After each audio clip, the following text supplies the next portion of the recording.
বাংলার রথযাত্রা। বাংলায় ছড়িয়ে ছিটিয়ে আছে বহু প্রাচীন রথ। সোজা রথ থেকে উল্টো রথের মধ্যেই চলে এই সুপ্রাচীন রথগুলির দেখার সুযোগ। তারপর হয়তো আবার 1 বছরের অপেক্ষা। বাংলায় এক প্রচলিত আছে রথ পুজো।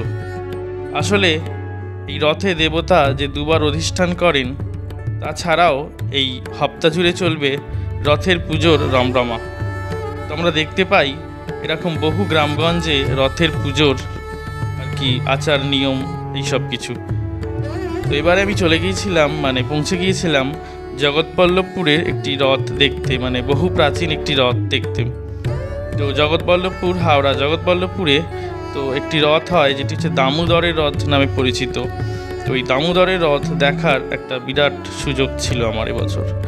তো পৌঁছে গিয়েছিলাম সেই রথে।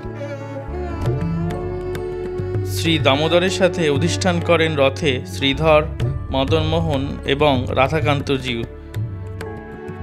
এই গোটা জগৎবল্লভপুর গ্রামনগরী পরিক্রমা করতে বের হন এনারা রথে চেপে। আসলে এই সময়ে গেলে তো এই রথ পুজোটা বিশেষভাবে দেখা যায়। তো আমার ভালো লেগেছিল যে এই রথ পুজোটা দেখব, ইচ্ছা ছিল যে এই রথ পুজোটা একবার হলেও আমি আমার ক্যামেরাবন্দি করব। তো এবছরে সেই সুযোগটাও সম্ভব হলো।